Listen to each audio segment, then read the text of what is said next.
Opus 22 tier list post 1X MC. Yeah.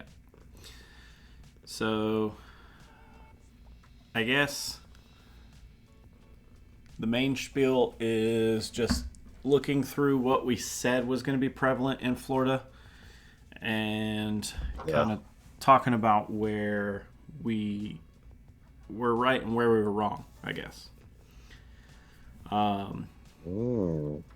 So, obviously, in our S tiers here, we had Gigawool, Refugee Control, and Knights. Oddly enough, now I don't know what the full room was, but I do remember there was one 7 CP wool in top 16, I think. Okay. I don't think there were any Knights, which we can kind of flop back and forth here because we can just pull up the tournament results actually. All tournaments. Yeah. Florida Cup. So, Wool 7 here. And this was also a Wool 7 list, the Mono Water. So we're 1, 2, 3, actually. Is this a Wool 7 list? No, that's Mono Fire. I think this is Wool 7. Actually, there's a lot more Wool 7 than I thought then. Yeah. So that's... Let's look at the Wool 7 list really quick. So we have Burnin' Sharp. He was on what probably feels like the most... I don't know how to say this without sounding rude. Standard. Let's call it a standard Wool 7 list. Very interesting that he's running Opus 15 Bahamut here. I guess it's a 2CP break something almost. I mean, dealing at 9K is, it's a pretty big thing. It hits Adia, it hits Ramza, it hits Corilla, it hits a lot of good stuff. So I don't think that's horrible. Yeah. But I would say that this feels like one of the more standard lists, right? I mean, you play Wool 7, you fill up your break zone with 7 elements, and you drop Gilgamesh and finish, right? Onion Knight, Zeramis, Axstar, kind of staples there. This Vincent's kind of an interesting choice. Makes complete sense. Especially, I think this was probably a really good tech for the room just because I felt like there were a lot of monos in this format or in this tournament. If you fucking Oreo, I'm going to strangle you. There was a lot of mono, and I think hitting Vincent off of this makes for a really interesting situation against mono decks because what we saw of the mono decks, it was a race to 5 backups. So the faster that they could get there, the more detrimental this was going to be. Basically just entering and freezing 3 backups. So I like that. That's an interesting tech piece. Other than that, though, sure. this looks pretty standard outside of the Bahamut and the Vincent. I don't see too much that's really crazy different. Obviously, the Mute, the Remedy, and the Sid kind of work in their own little way. I think the Remedy was kind of something that was starting to creep up, but I think Kansas really kind of put it on the map. When your opponent plays a character other than from his or her hand, if they don't pay 2, break it. That's gnarly. That's pretty rough. It's a lot of things, right? We've bounced around the idea that this card is super, super good. Just don't know like the right context to play her in. Which obviously as a one of in this deck, it's more of a tech piece, but like obviously it's great in the mirror. It's great against knights. It's great against time magic bards. It's good against quite a few things. So,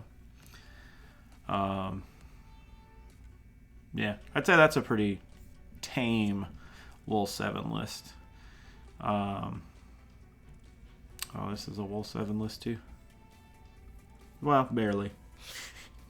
This is basically Wool 7 water. Yeah, it's Wool 7, but it's only one copy of it, and you're running Shinryu. So essentially, you're running the one copy there, and then you've got 2 special fodders there. But this guy's also just stupid good. Being able to search out your Paladin, your Astrologian, your Loprit. I mean, all that stuff's really good, right? Again, this is just kind of racing to try to get to 5 backups.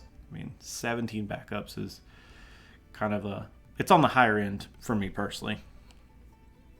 But Yeah. The Mog that it's playing, which is that? Which Mog is that? the cannot search Mog. This, okay. Yeah. Which I think is an interesting piece right now because, especially if it's turn 1, you shut off like Larsa in the backup line. You shut off some turn 1 plays. Like most decks right now are turn 1 search something if they don't have what they need, right? So turn 1 Gawain, turn 1 Larsa, turn 1, whatever. There's a lot of search. Turn 1 Sarah FFL, This completely locks out Time Magic Bards, which, man, would it not feel good to just ditch like some stuff. I mean, obviously this is on the field, so you're kind of running into it, but Yeah, either you way, see it. yeah. Vikings, which is cool. I like that. Yeah, that's cool. So I don't know that I'd call this necessarily a Wool 7 list. It's truthfully a mono water list, but the one of Wool 7 kind of fits the 3 cost theme there. And then this is more akin to like a true water Wool 7 list. 3 Wools, you're running 3 of the new Warrior Light, and then basically just a ton of 3 drops, both backups and forwards. I do like the 1 copy of Exo-Ray. I think that's a really cool piece because drawing 3 cards at damage 5 right before your last breath, it is a gasp of air. Draw 3 cards. It's pretty nuts. So Yeah. I do like this. Yeah. Which you built something very similar. Reminds me of the one that I built. Yeah. Yeah. Which mine was like a turbo draw deck, basically. Right. Yeah. Off of the Mog and the Sanctuary Keeper. If you play Final Fantasy TCG, there's a very good chance that you've purchased cards from Nerd Labs already. Nerd Labs has nearly 2,000 completed sales in just over the last 11 months or so, with overwhelmingly positive feedback. We're on TCG Player, but just as a little hint, if you follow the link in the description, there's no price floor when prices are updated on a daily basis. Always happy to support the stack. Let's get back to the video. And then this one is sort of kind of interesting. It's definitely Wool 7, but it's more of like fire, like mono fire Wool 7. Arguably the best way to play mono fire. I know that you're probably not going to make it tomorrow, but I put together a mono fire list that I want to just throw at people and see how it does. Very nice. Very bog standard in my opinion when it comes to like what mono fire looks like. Truthfully, this looks like Magissa, except I removed Magissa and I put Tybus, and just as a cherry on top, I get to run Wool 7 as well. It doesn't have that like large payoff that Gilgamesh FFBE brings to the table because you still are running this Warrior of Light. Honestly, I wouldn't hate the idea of running the 2-drop Warrior of Light that reveals 5, you remove a card and cast it whenever you want to this turn. I think it's remove 5. It might be reveal the top 3 or something like that. Anyways, I feel like it's more. It digs more. Even if you grab a wall 7 off of it. Well, no, you can't cast it. Even if you grab, whatever. You're running 3 drops and 2 drops. You're running stuff that's relatively easy to cast. So they're not playing the Idolus to be able to grab Warrior Light back. I think that's kind of the argument to run the 4-color wall in this type of deck. Do they have a way to cheat him out? Are you seeing anywhere that they have a way to cheat Warrior him Light. out? Yeah, 4-drop.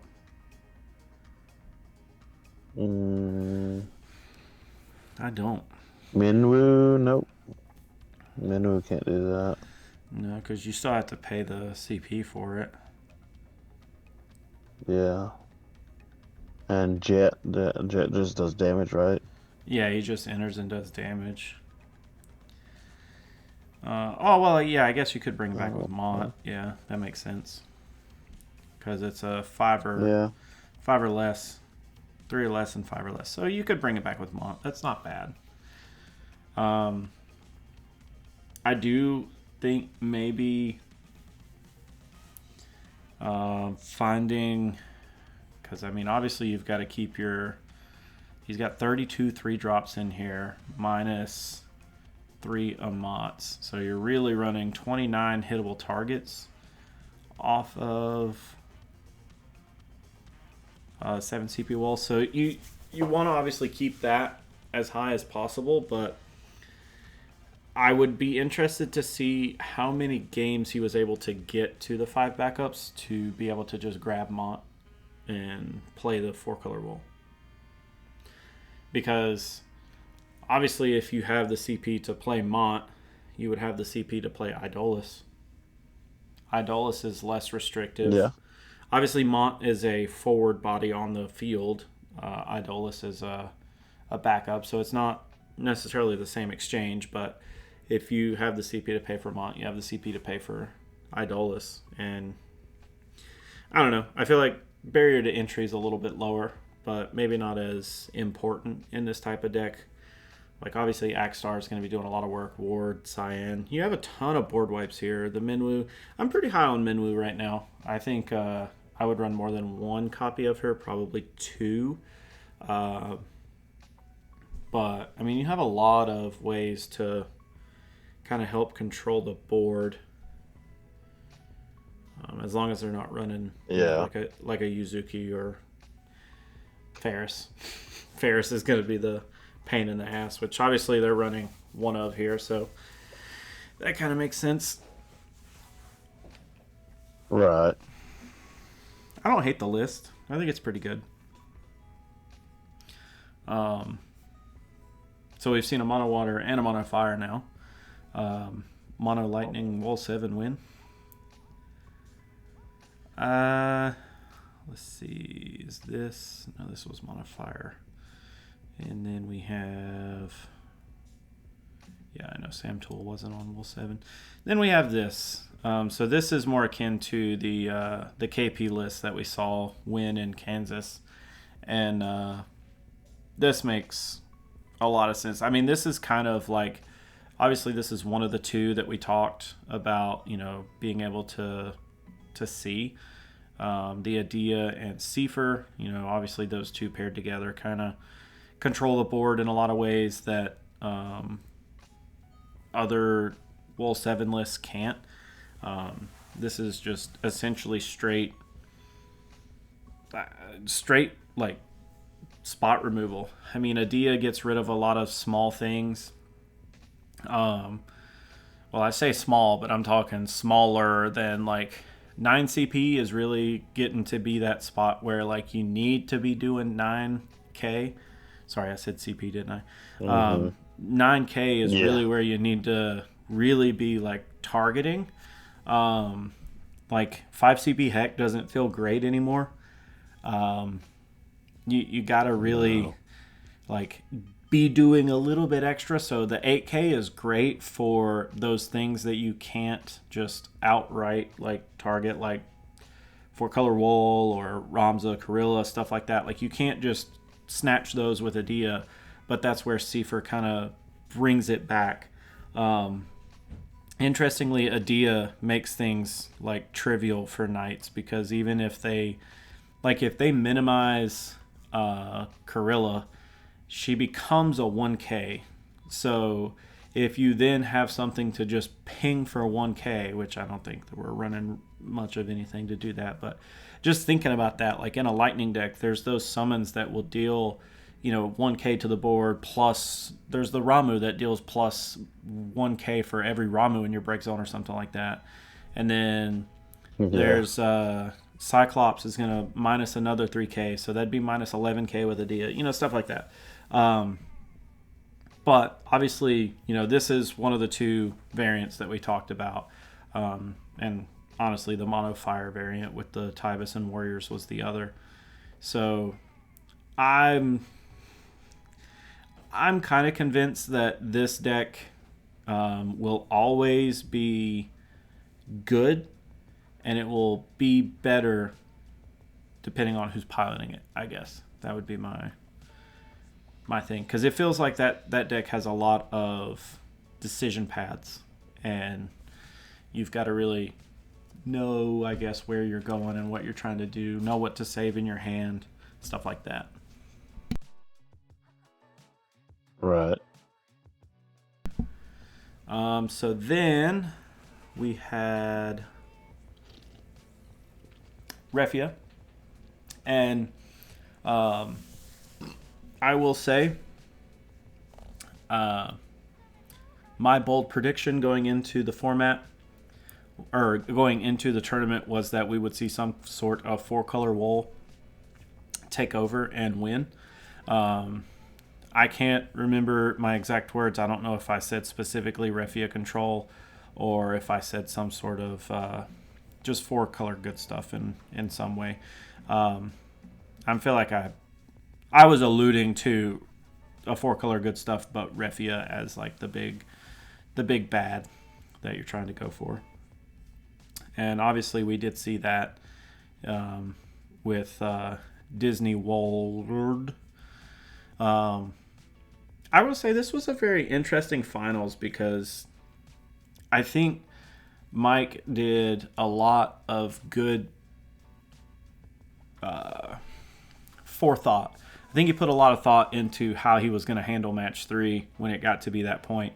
And I don't know if he mulliganed into Zidane, or if he drew it and just said, this is what I need. But it felt like that was his best option against something that is literally built to beat his deck. Like, yeah, obviously going into the finals with, Mono Earth Chaos Arc is kind of like, what the hell do I do? So dropping Zidane and putting on that early pressure, and I think more importantly, just stripping things from his hand, was definitely the right call there. I think that was the smarter option. In my opinion, though, the list is fairly standard when it comes to how you play 4-color wool, 4-color good stuff generically. Obviously, the Zidanes have gone up in terms of slots that people are dedicating to running Zidane. I think after this tournament, people are going to be very high on that. 3. Yeah. The one Bosch is interesting. Makes sense. I do like it, especially if you're running 22 EX burst in this type of deck. It never feels like it's a bad thing to gamble on the damage that you're going to take with Bosch. So in general, I think Bosch is a perfectly acceptable card. People have been running it forever, but it's slowly dwindling away. I don't think it's one of those cards that you probably just forget about. The 2 Unes is very interesting. I don't know necessarily that Mike was running it for the summon recursion, because truthfully, I don't think we saw him try to really recur anything. I don't remember off the top of my head if he actually even cast Une in the finals. But to me, it kind of makes sense because it's a spot removal, right? It's Yeah. bounces it forward, bounces it back up. Get that stuff out of my face, and then now you have a 9K body to deal with. Especially in that finals match, it could have been used to just disrupt that board and then go all in and start attacking with Une. Because he needed to apply that pressure way before Mono Earth could get set up. Because as soon as Mono Earth got set up, it was basically clawing your way out of the hole at that point. Yeah. Very standard summon package here. There's nothing really crazy. And the 20 backups is very much more akin to something like we would have seen out of the Master Series, the Japanese tournaments. These are obviously solid choices. Very EX heavy backup line with Tyro, Kryl, King Tycoon, and Lena all at 3. So definitely makes sense there. A lot of the Japanese lists are playing 20 backups just because this is one of those types of decks that it is imperative that you be on your colors as quickly as possible. And I think, interestingly, there are 0. Well, we have Sydney here again. I don't know what this guy, Jonathan. Yeah, so technically we have 2 different Bart's variants. But it seems like people are slowly pulling away from Bart's. It doesn't seem like even Ghoul here. Ghoul was on just regular 4-color good stuff. He wasn't playing the Bart's package. So it feels like people are slowly pulling back from the Time Magic Bart's. I don't know that that's a good thing or a bad thing. I don't know that if you have an opinion on it. I personally like the Bart's because it felt unique to be able to search off your backups, and the original build that I had was like 7 backups because I truthfully don't I wanted more room to play more forwards. I wanted to go wide. I wanted to go big. I wanted to make a giant board. And pre-Mono Earth making it to the finals, I thought that was probably a smart idea. But now I feel like people are going to be more prone to playing a monocolored deck. And it feels like Shantoto is going to be my demise like it always is. So I don't know. Yeah. Do you have I feel like you drift more towards the 4-color good stuff rather than the Bart's variant. Is that true? Yeah, I would say so. I think it's pretty good. Just because it's running the Zidanes and stuff. Do you run the Zidanes and the Barts? I wouldn't think so, did you? Yeah, I ran it at 2. I'm sure you ran it too. Okay. Yeah. I just feel like having all these backups is pretty consistent, which Barts was pretty consistent as well. I don't know. I do like the 4-color good stuff though. It just seems. I guess the way they navigated it seemed really well. Yeah. I liked all the bodies. That's like I said earlier. That's the only reason I liked running all of the Barts and stuff like that. Which dedicating 9 or 10 slots to have card name Barts in your deck is obviously a very high deck building cost. Whereas this doesn't have nearly as many. You could argue that you could just remove 10 of those backups and replace them with Barts, and you'd have the exact same deck. Yeah. But I feel like you would be more efficient by playing the backups to begin with. Because if I'm playing Barts, not only do I have to have the Barts in hand, the right Barts on the field, but then I have to pay the Barts out of hand. So you're paying 2 CP to activate the effect, plus you're paying the X cost to bring out whatever it is. So if I'm playing Lunith on the field using Barts, I'm effectively paying right. I'm paying 4. So it would just be more efficient to just play the backup. And I think that's where the 4-color good stuff is coming into fruition. I think that's what's making it see higher results, see more consistent results. So, I mean, I think there's a world where Time Magic Bards does some really nutty stuff, playing Ferris and then chaining or holding priority into Time Magic Bards to then bring out extra Warrior Lights so that, Ferris can kind of do extra damage. I think that stuff's really cheeky and really cool. Being able to pull out 4-color wall in the middle of your attack step or attack phase, that's really cool. Just general stuff like that I think is interesting. But at the same time, it's the higher rolly of the two options in my opinion. So, in terms of more Refia controls in here, Ghoul obviously was playing an extremely similar list. I think we traded out one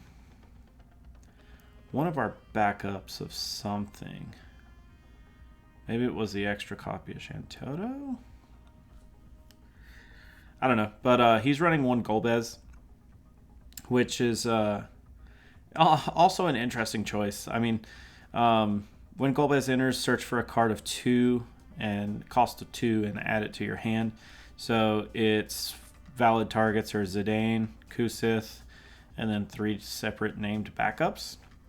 But listening to his content and kind of understanding why he was running this, it's essentially an EX burst that searches for a card, so that's great. And if you draw it, you just play Cloud. I mean, literally, that's all he was using it for. I do find it interesting that he's running 2 Cloud. I wonder. I guess technically, yeah, he could ditch it for Cloud and then Kusith it back later if he needed another Cloud. That is a valid option. But yeah, basically the exact same list that we just looked at, except some slight changes. But very similar in concept, and it's kind of funny to see he is on the Zidane, even though he hates it so much. Kind of a funny, ironic thing there.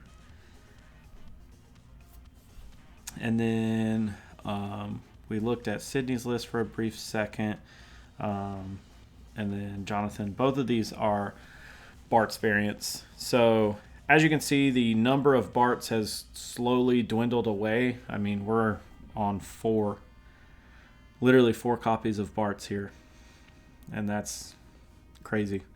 3 Une, which is, again, that's an interesting tech piece. I don't know, are we just recurring our Amats? Are we recurring Kuchulain in certain matchups? I could see all that. The 1 copy of Ishtala is actually cool here. Essentially just stopping a summoner and auto ability. It's really cool. Yeah. 3 Shantoto and 1 Tyro, so that's hefty. 2 Kryl. Makes sense. Still 14 EX first. That seems a little light compared to other lists, but unfortunately Bart's is going to take up a lot of that. And I think that's another point too, is like the 4-color good stuff is just generally higher EX counts because you're not forced to just run these forwards that don't have any EX and they don't do anything. This Bart's is arguably fine, just because it's when it hits the brick zone, you can then pay 2. You can basically filter a card from your hand to look at the top 5 to add a card to your hand. So effectively, you're ditching 1 to replace it with a Warrior Light. And obviously in a deck where you're playing 26 Warrior Lights, that's not going to be a hard thing to do. Yeah. And then Jonathan here. Also, yeah, just basically 3, 4, 5 different Barts.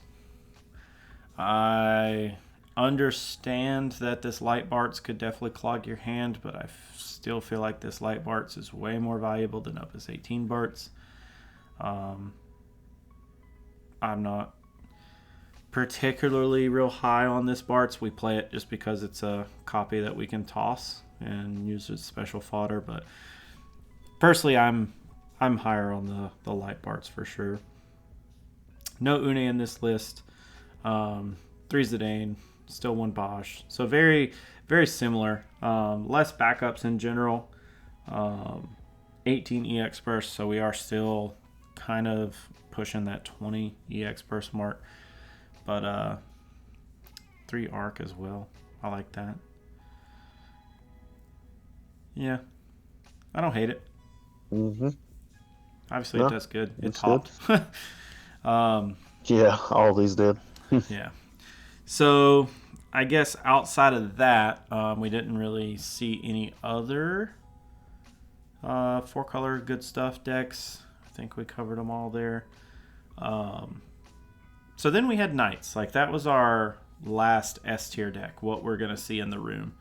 And I honestly expected it to be a little bit more than what was in top 16, but I truthfully feel that Knights hit the ground running a little faster than 13 did, but I think people are starting to catch up, and having answers to Knights is starting to be more of a thing. I don't think that people are as shocked when they see Knights and they're like, oh shit, what do I do? So obviously Hunter didn't play Knights, but obviously we had 2 here. Very, very generic lists. That's not the right word. Very standard lists compared to what we've seen in like Japan and stuff. 3 Ramza, 3 Karilla. They're playing the Flicker Renoa. We have the Miwa, stuff to kind of do some cheesy stuff with our Ramza and our Karillas. Obviously, Flickering Karilla is a huge tempo gain on your side of the field. So nothing wrong with this deck in and of itself. I think I said it in the last video. I've played it and I get it, but I don't know. It just didn't perform like it seemed like it should have for me. Yeah. Let's pull up this other guy's really quick to see if it's any different. That was Royal Flush. So, yeah, this guy's slightly different. This guy's playing a little bit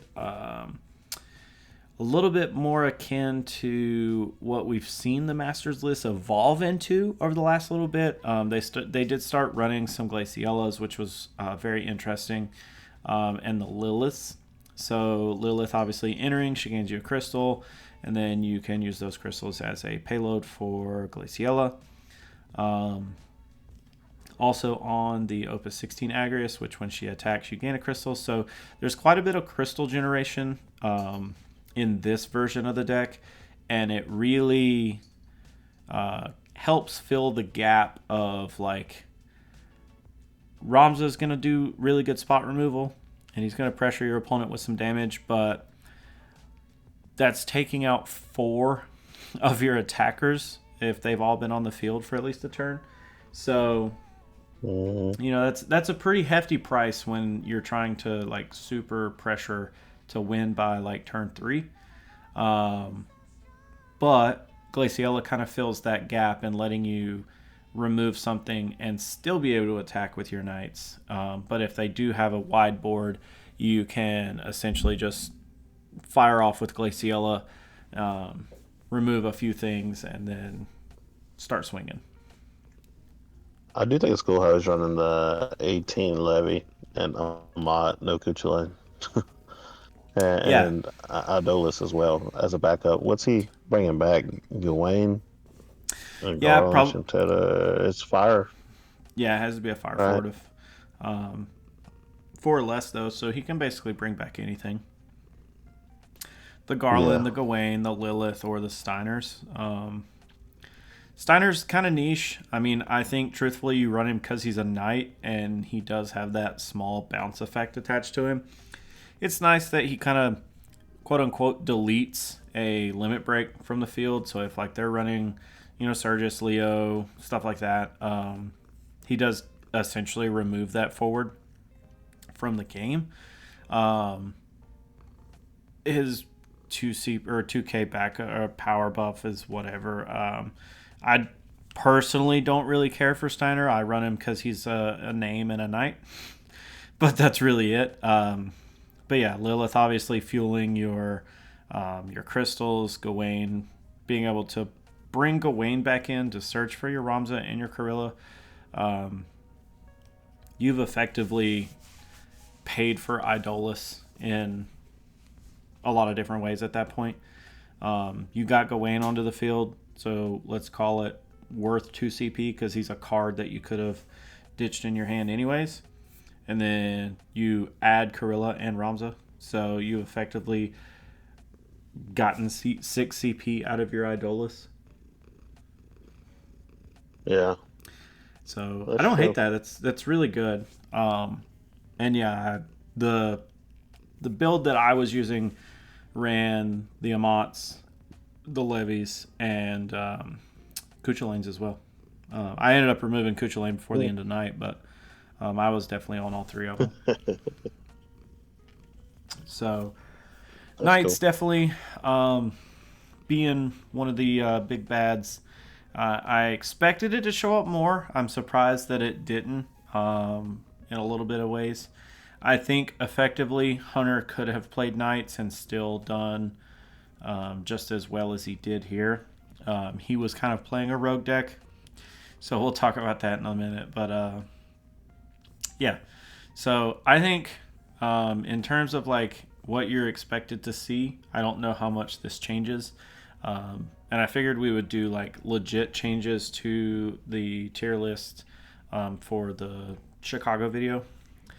But I Right. guess in keeping up with kind of reviewing here, A tier decks, we had Chaos Arc. We did call out Mono Lightning.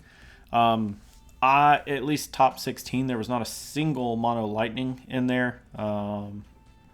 So that one was kind of a shot in the dark. But we did have Earth and Earth Water, Earth Lightning. I think in the video we specifically called out Earth and something. So I wasn't necessarily expecting something like this. This No. is very, very interesting because it's essentially mono Earth. But I took out 6 cards that I maybe probably don't need. And then just ran Chaos Arc in it. And I think that's Right. we said it in the video that Chaos Arc is a meta check in and of itself against all the 4-color wool stuff. And I don't know that I would bump it up to an S tier deck. I don't know if you're going to see it that often, but I do think that it is still the highest A tier in my opinion right now. Right. And it's interesting that, obviously Ryan wasn't running straight mono Earth. He did have 4-color wall. He was running the Leo. He had access to Garnet, Une. Like, he was running Earth Water, but he was running mono Earth with a drop of water. I mean, he really wasn't running, Right. but, 2, 4, effectively 7 cards that had water attached to them.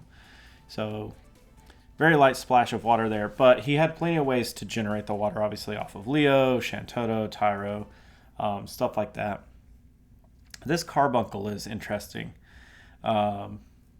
Very off the wall pick, but it does make sense, especially in a deck like mono color decks where you are trying to get your 5 backups. Ah, shit, I lost the die roll. I gotta go second. Oh, cool. I got Carbuncle. I'll just back attack him in at the end of their turn. And then, boom. Starting my turn, I draw 2. I now have 6 cards in hand with 1 backup on the field. You are kind of effectively in the same spot as your opponent, if not arguably in a better spot than your opponent. So, very cool. I like that. I think it's a very cool tech. Um, and then obviously, like, we're running Mist Dragon, Titan, we're running Kusith. We're running the whole 9 when it comes to Earth summons that are impactful. I did make an argument a couple of weeks ago, I think, that Hecaton could have a place in the meta. And Leon all but laughed me out of the room.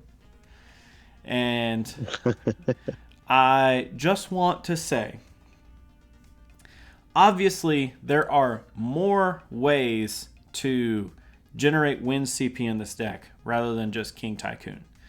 My point, though, is that if I target King Tycoon and they're only on their 3rd color, I have effectively slowed them down by 1 turn. Unless the 2 colors, well, King Tycoon's the main one, right? Because it's wind CP. It's harder to get wind CP. That's usually your crutch is the wind. So that's why you play 3 Tyro. That's why you play the Shantoto. Some lists are even playing the 2 CP Arc because it's just efficient to just discard a card, play it. But if I broke the King Tycoon, yes, I get that I give them the chance to play another one and to search another card. Perfectly fine with that, as long as it slows them down an extra turn. Because, as I said at the end of the last video, you're either going to win by turn 2, or you're going to slow them down from winning on turn 3. And that's in my opinion, that's a very solid option to slow them down by another turn. And I don't think we saw him use it. I can't remember exactly what backup he broke, but we did see him use it, and I thought that it was used exactly for what my train of thought was for. Not saying that it's amazing. Obviously, playing it at 1 is, a tech piece at that point, but I don't think it's a bad tech piece at all. No, for sure not. So obviously we talked about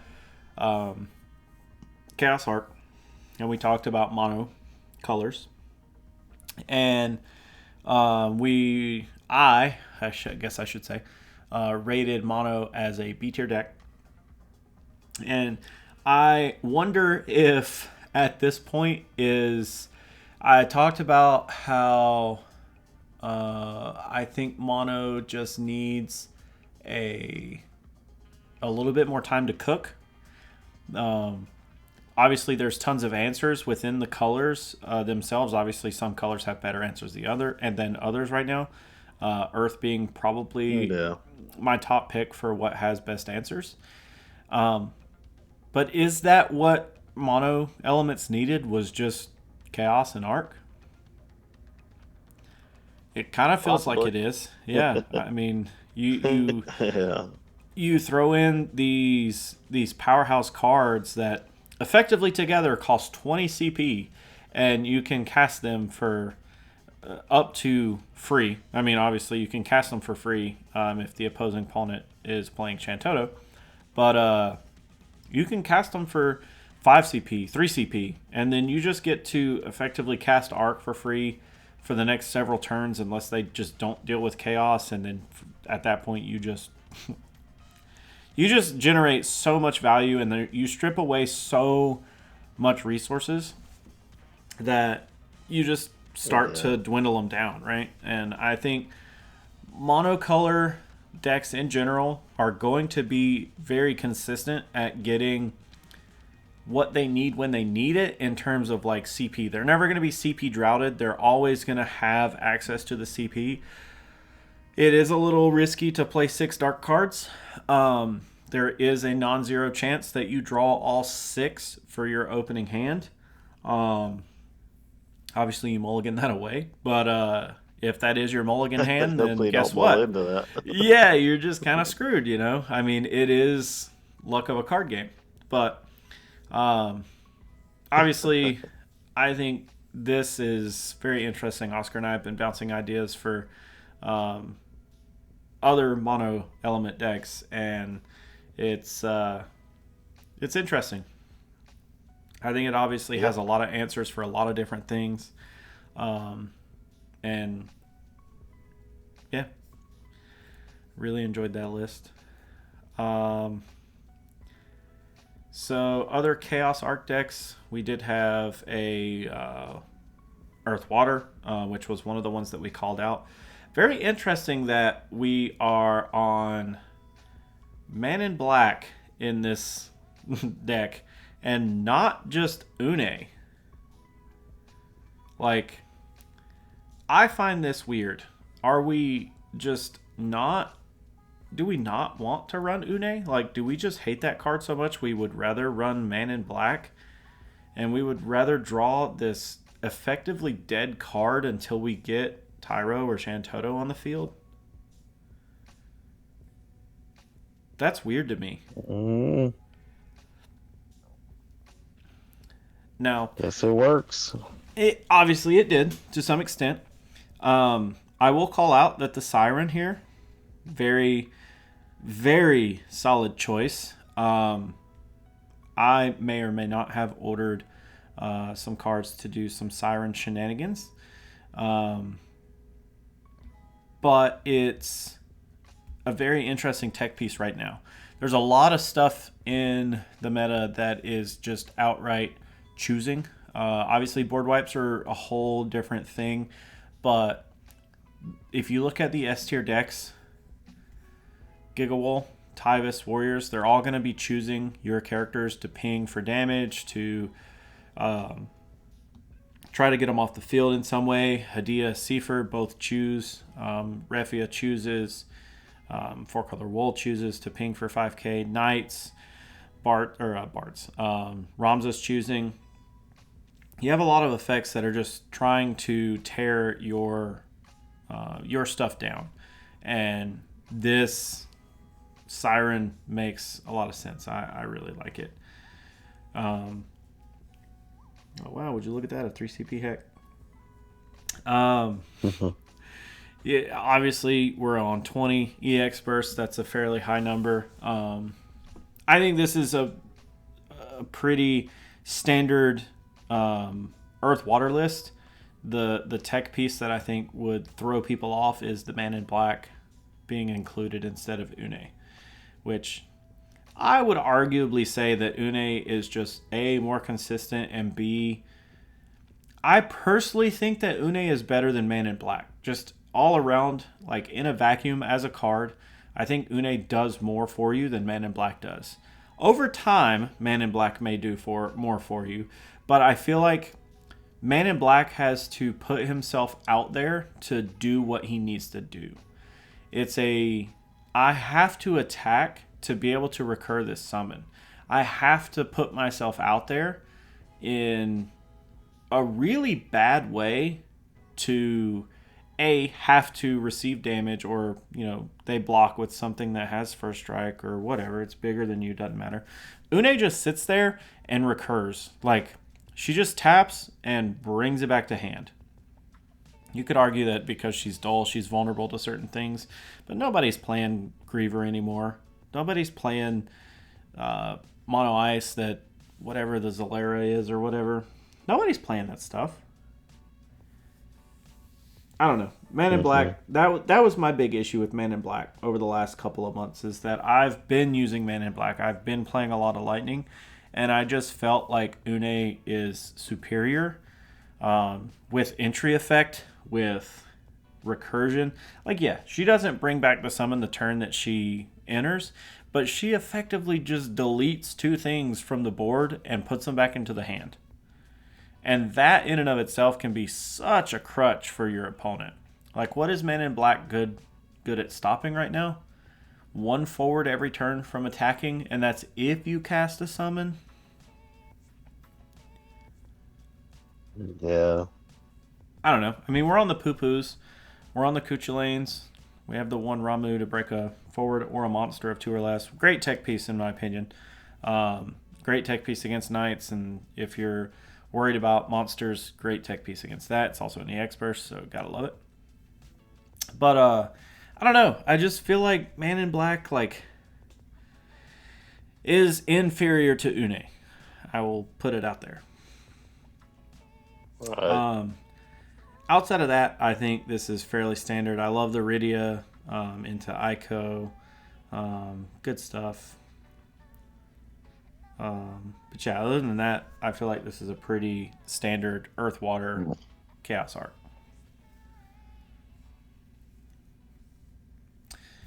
Yeah, for sure. What other Chaos Arcs did we have? We didn't. That's actually it. Nice. So then we talked about Ice Lightning. Honestly, I guess that was a shot and a miss. Yeah. I maybe it's not something that obviously it didn't show up in troves. There very well could have been some that weren't in top 16. But in terms of top 16, what had the ability to not only show up but also perform, Ice Lightning was not present in that. Soiree also not present in that. I think 4-color good stuff though, kind of a shoe in for Soiree. That's Copium probably, but yeah. So B tier, we talked about mono. Obviously the mono colors here. I guess we probably just call this Earth list a mono Earth. This 7 CP wall is effectively a mono water list. Hunter's list, which we haven't looked at yet, is effectively mono fire. It is running obviously 3 Megissa, 3 Tyvus. This is, bog standard what Hunter has been doing for a long time with this deck. I will say that it's interesting. He doesn't even run a single copy of Montleonis. Oh yeah. I guess he doesn't plan on getting that many backups. Yeah. At 10, you have to have half of your backups. Yeah, and that's fair. I feel like though, your only high cost backup is Idolus, and he's obviously bringing back something that's important. But it is interesting to me that he doesn't even consider it an option. He's running the Cloud for Stola. I got that. Those make sense. He's running the Surgus and Victoria for Axstar. The Leo for Firion and Yuzuki. And then obviously Zach makes a lot of sense here. But Little Leela? I mean, are we running Little Leela just to help get rid of Sid? I don't know. What does Little Leela say? So she has no ETB, but then when she attacks, choose a forward your opponent controls, it loses 7k until the end of the turn. Huh. Obviously Sid Randall dies to that, right? He only has 6k? I think he has 6k. But I know for sure he dies to that. So that's great, but is that the reason that we're running this? Is just to out that? Obviously we're very ETB heavy, right? So Ward when he enters, Y'shtola when she enters, Bosch when he enters, Axstar when he enters, Gutsko when he enters, all this stuff. Yuzuki's probably the exception there. Alphanod when he enters, Squall, enters and attacks, but definitely when he enters. Firion doesn't really care. Ace, interestingly enough, is hilarious against the Sid Randall.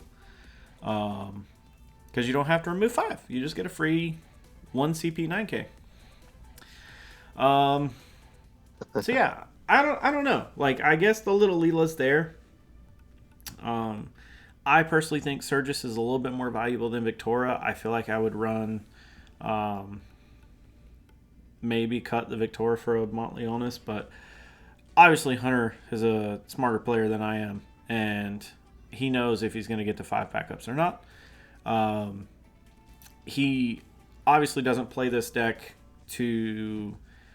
he doesn't play it long enough to get to 5 backups. He plays this and chews through people. I mean, that's literally what he's trying to do, right? So, Oh yeah, it happens too. I do like the fact that he's on 3 of the Minwu. I love that. We saw multiple times throughout his stream match where he would go to 0 in hand, um, and then he would like target this Ifrit. Interestingly enough, and I should have reread this card, choose one card in your break zone. During this turn, you can cast it at any time you could normally cast it as long as you have no cards in hand. So it's not Yes. like you have to have 0 cards in your hand to activate this effect, because that's the way I comprehended it, which is reading comprehension is a skill. You like obviously if Minwu's gonna die, you just target something just in case you go to 0 cards in hand, right? And then you can use your backup to cast it, or whatever. It's a very interesting. Makes sense. Yeah, it's a very interesting thing that I didn't put 2 and 2 together when I initially read this card. So I like it. I definitely like it. I think it's cool. So yeah, Hunters obviously iterated on this list throughout Opus 22, and the only weird thing I would call out is the Montleonis, but if he's gonna win by turn 2, boy, don't even need Montleonis. No. So then, this is effectively a mono fire list. We talked about it having Warrior Light in it. This one, though, this is actually what I was looking for. Not you, Ghoul. Get off my screen, boy. This one. So this is a mono fire list, and this is a lot more akin to what I ended up building. He's a lot heavier on backups in terms of names than I am. I kind of picked a few that I really liked and just kind of stuck with it. I hate. Yeah. I love Miwu, but I absolutely hate that basically there's no good. Like, this Mitsuki. Cool. I don't know. I'm not a big fan of it personally, but it is what it is. So the Yuzuki, the Firion, stuff like that. We're not playing the Moogle that enables you to generate water CP and fire CP at the same time. Oddly enough, Yuzuki and Firion are both warriors, which is why you play the Tyvus. Being able to free play those is obviously really good. 2 Ace, which is interesting. 2 Lunith. I really like this as well. Choose one drop Warrior Light other than Lunith. Kind of irrelevant in this deck, but choose a forward. Deal it 1,000 damage for each Warrior Light or Fire character. So if you're set up and you've got a few goblins on board, you've got 5 backups, because obviously we are trying to do our monthly onus in this deck. You could be pinging for 7 or 8k with this guy. And especially if you got cheeky and wanted to run the what is it? The Lilith or Lilith? Leftia. Yeah, Leftia, that's the one. Leftia.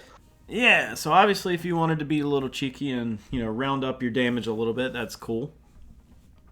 I do find this Marilith very interesting. When she enters, choose a forward, deal at 8k. When she enters, choose up to 2 forwards. If you control 7 fire characters, they gain haste. So obviously if you have 5 backups, right? Consider this. You have 5 backups. You discard down to play Mont. Mont grabs you a fire forward of 5 or less and a fire forward of 3 or less. You grab Marilith and one other 3 or less, right? You have 5 backups. You have Mont, and now these other 2 characters have entered the field. And then the ETB's trigger. You have 8 characters on the field. Marilith then triggers, gives 2 things haste. Obviously Mont is going to do that, but you don't have to rely on Mont if he gets modded. Yay! Because now Marilith is going to give them haste. Something like that. I don't know. Interesting. Yeah, for sure. So I think Modifier is in an interesting position.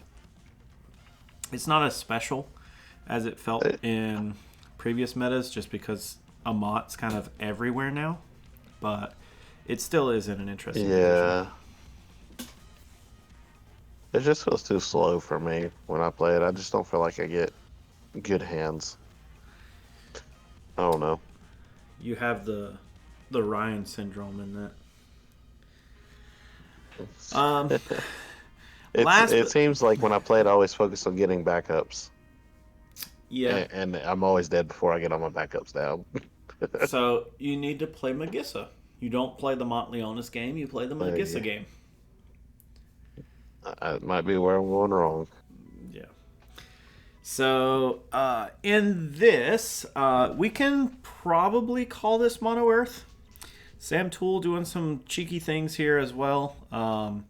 He's essentially running Mono Earth with Leo so that he has access to multi-element backups. But not only is he running the Leo, he's also running the Riku. So Earth backups can produce any element. And then when you cast a multi-element forward, choose an Earth forward other than Riku in your break zone, add it to your hand. So in the matches that we saw with him on stream, it was very cool to see.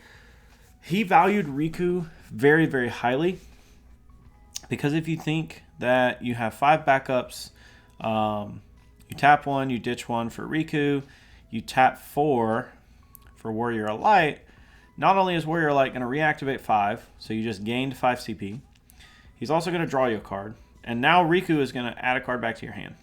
So you effectively now have 9 CP in hand, or Yeah. 9 usable CP. Very cool. I think that Sam basically took the best Earth forwards, no matter if it was a mono Earth forward or a dual element forward. Sonon, huge, right? Noctis, very, very solid forward. The fact that he's also playing Ignis is in there, or Ingus, sorry. And then Gladiolus as well. So he's literally playing like this tiny little retainers package. The Sonon's just, I love that Sonon. I hate playing it. It feels bad to play. But I love that it does such cheeky things sometimes. Making something lose 5k is relevant with Knights right now.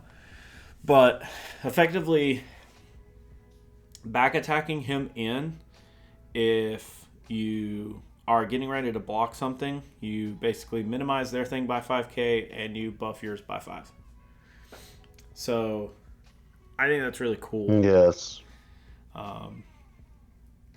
So he's also playing some soiree backups. So let my copium sink in that soirees showed up. Anyways, yeah, I would literally call this Mono Earth. I mean, truthfully, Yeah, it's for just sure. we're playing some very solid tech pieces that make it flavorful. It's a Mono Earth with flavor.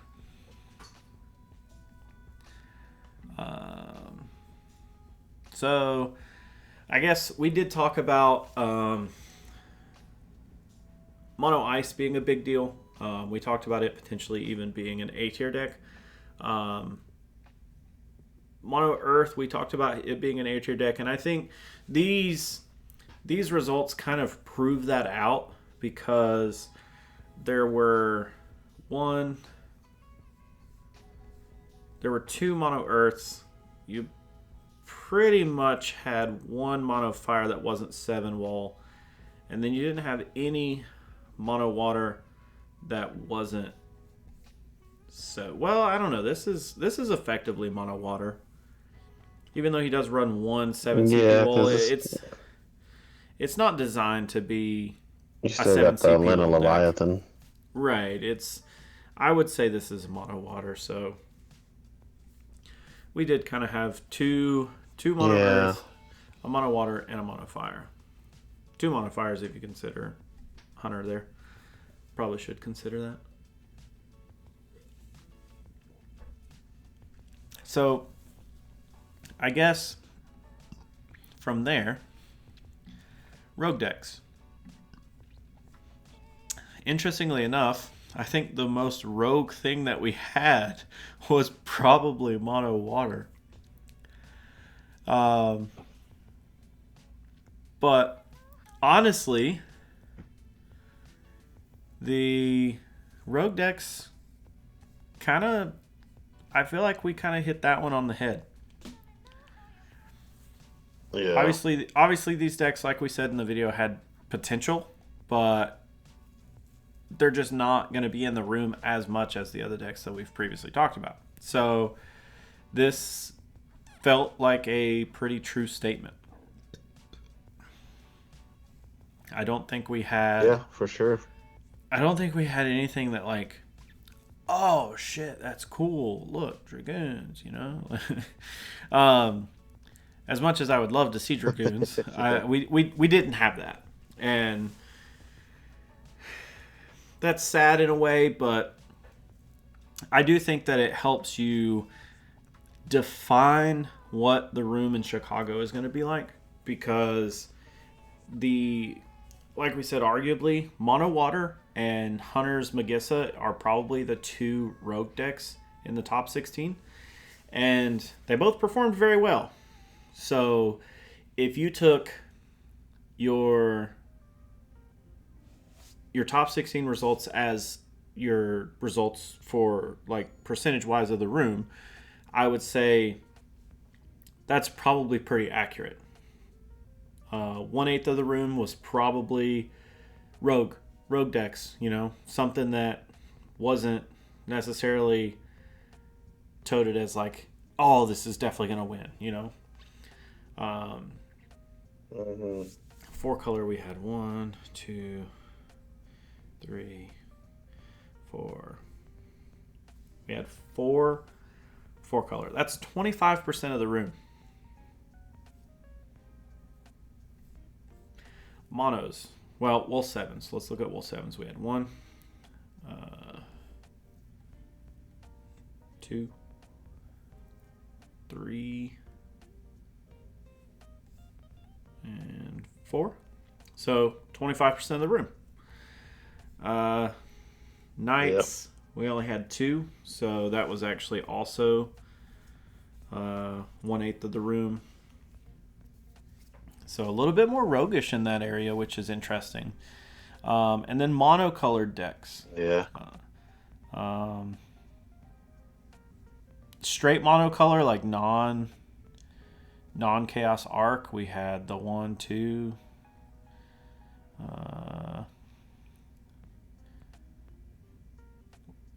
What in the world was this again?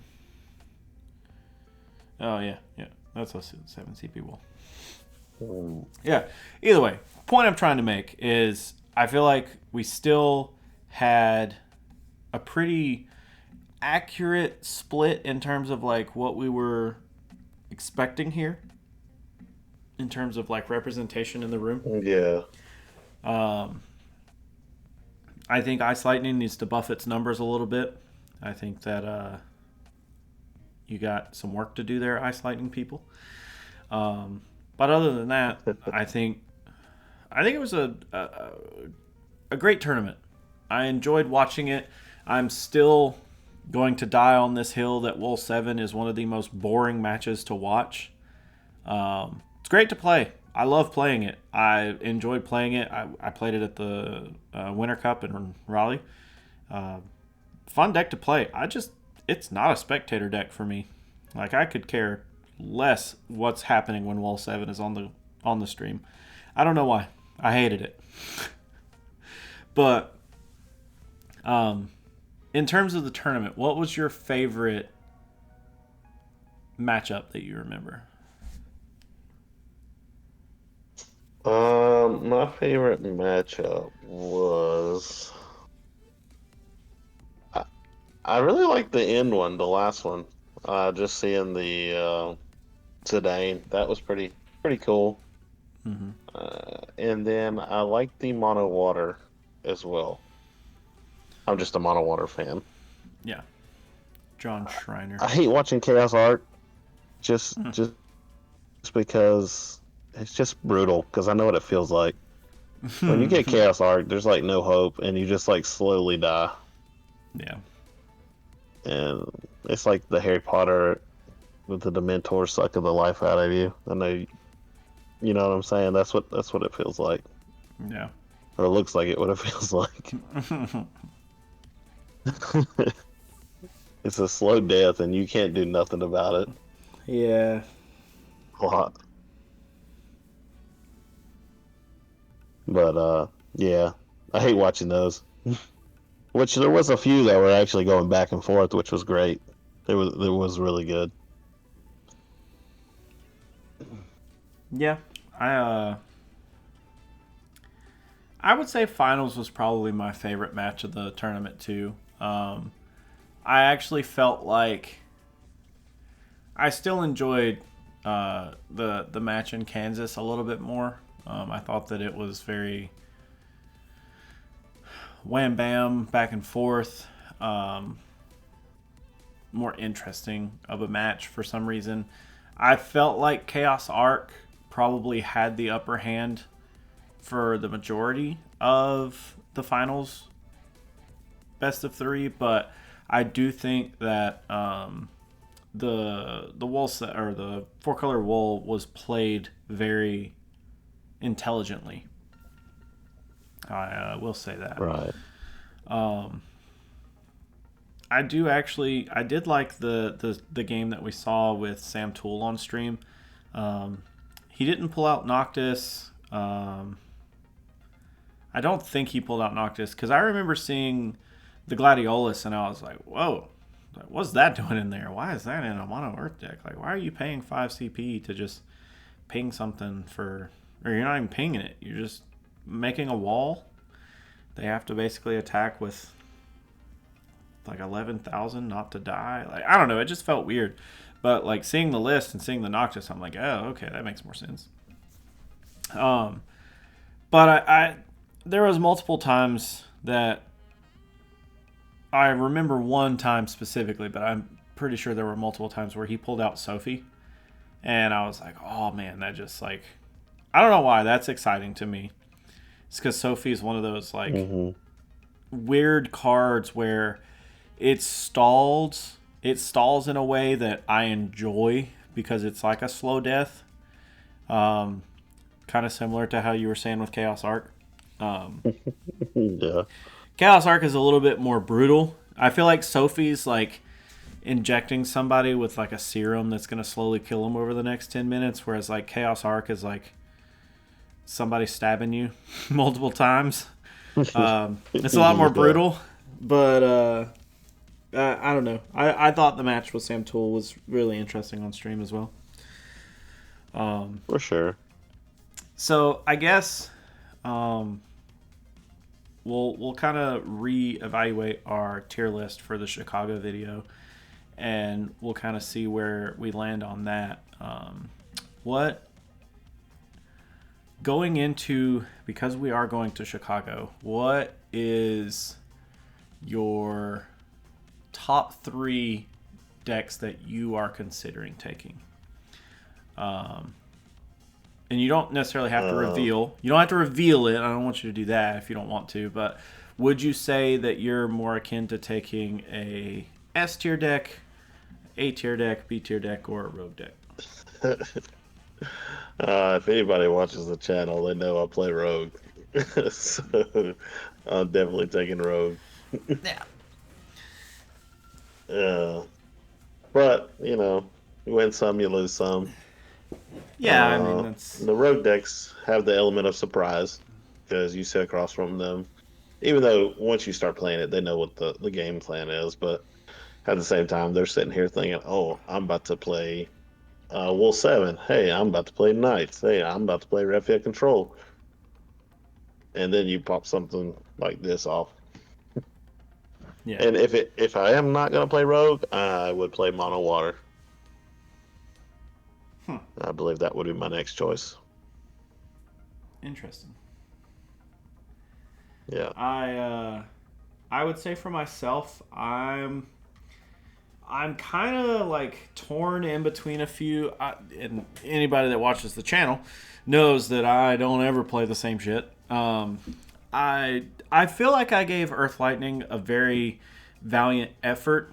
I tried really hard to learn that deck and learn to pilot it, but I just felt like the way that I was building it didn't satisfy the meta needs right now. It had answers, but I and truthfully, it may be a fart in the wind type of situation because I didn't really test it against knights. I haven't tested it against four color wool. I mean, our locals don't play like heavy meta. You guys have seen Leon. He fucking plays category 4 every fucking week. The Like man, 12 Cecils. the man's never put fucking Final Fantasy IV in a console and played it, but the man will die with that deck around his waist and be buried with it. Love him to death. I haven't played against knights. Nobody plays knights. Nobody plays Refia Control. Nobody plays Wool 7. I mean, nobody plays meta at our locals. So I built the deck obviously to counter what I would consider S tier decks and arguably A tier decks. And I haven't got to test it against that. So possibly the deck's great, and I just haven't been able to use it. But for that reason, I don't feel comfortable with it, and I still feel like you go with what you're comfortable with. I would say my next choice is probably four color wool. I don't know that I really like the Bart's build at this point. I do feel like your standard four color wool is probably better. Taking out Yeah. some of the Barts to satisfy some backup holes and other summons that make sense. So yeah, I think that's kind of like my next best choice. Although knowing me, I'm gonna come up with something stupid, some cope reason that I gotta play this because it's my best choice. Um, and It's fun. yeah, this is my fun deck. I've talked to Oscar off camera multiple times, just about like different ideas and I don't know. I like the idea of an Ice Lightning deck honestly right now. I don't know that I'd be comfortable with it. Rigo plays it, and because he plays it so much and trying to help teach him, different interactions and different options and stuff, it kind of feels like I play the deck sometimes. Like I know kind of like what you're going for, like what your main goal is with that deck. So that makes me kind of feel like I want to play that. I still value it at an A tier deck. I think it has a lot of potential. I think resource denial is kind of going to be something that people aren't going to be expecting as much in Chicago. So I think that's kind of a direction that I'm leaning towards. I don't know necessarily that Ice Lightning or Mono Ice aggro is another option. I do like Mono Ice aggro right now simply for the fact that I can just strip away, all of your resources and just deny you from playing the game. As terrible of a game plan that is, especially in like Top Cut, my goal is to All right, here's an interesting question for you. My goal going into Chicago. What would be your goal? Because my goal is to be net positive in terms of my record on day one. My goal will be to not play against Chaos Art because I feel like I lose the hardest to Chaos Art, and I will see it there. And it's like my nemesis. Yeah. If I don't see Chaos Arc all day and I still lose all day, I'm perfectly okay with that. I Because at least it might have been a decent match. I avoided the kryptonite, therefore I am safe. Yes. Um, I Uh, guess Oh, go ahead. Yeah, but I was like, I will definitely see it. So, and it's hard when you play a setup deck yourself and you play against Chaos Arc. That just gives them time to set up. So it's just meant to be that you're gonna lose. You're doomed. Yeah.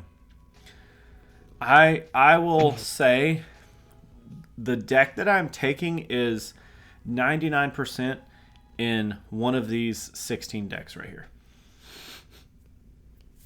It's got to be. Yeah.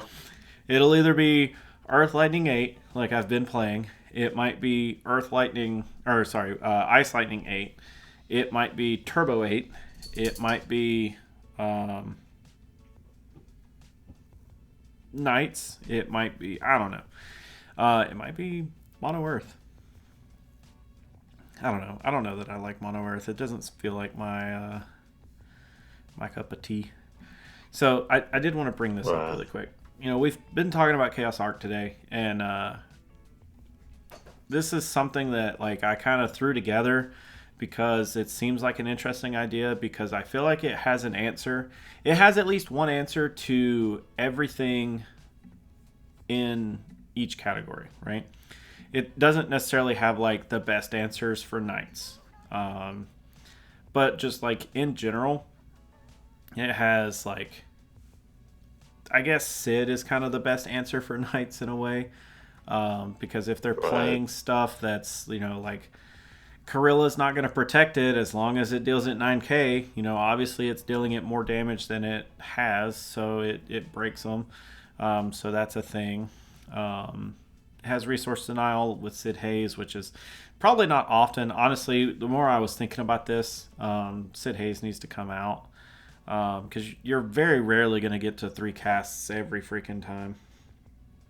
Um, Sid Randall to stop autos, Cecil to tax the opponent to slow down their board. You have break zone removal with Goddess, and then she is a board wipe in and of herself. Lock to resource denial, break monsters, break big stuff. It's good there. And then you have Chaos and Arc just in general for the 4-color matchup. But this is effectively like a wind, ice, storm, not really storm. It's a very slow, slow burn wind ice chaos arc deck.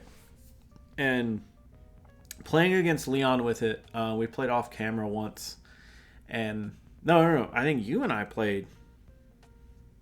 Yeah, you and I played because you took the Atomos or Evray 1 into damage, and I was like, oh, well, that really sucks because now Chaos is going to cost 7. And I hated the idea of paying 7 for Chaos.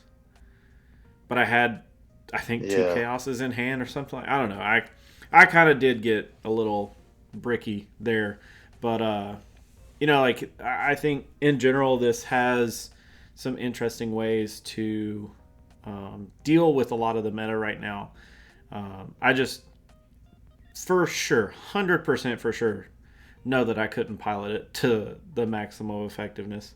And there's definitely changes that could be made to tailor it even better now after where did we just go? Florida. But this Yeah. was obviously made almost a month ago now. But either way, I think there's a lot of options out there still. I think there's a lot of rogue decks that can and will pop up that will surprise us in Chicago. Um, so For sure. yeah, but I think that's a decent recap to Florida. I mean, we don't necessarily go as in depth as like Ghoul or anything, like trying to pick apart deck lists and stuff. But I think in terms of what we predicted, we were here and there. I think we hit the S tier kind of on the nail on the head there. Our A tier was a little wonky. Arguably B tier could have been. We could have just put Ice Lightning and Soiree in B tier and had the mono decks in A tier, and I think we would have been okay. Probably so. Yeah, but Yeah. I don't have anything else to say about Florida. I don't know if you have any other kind words?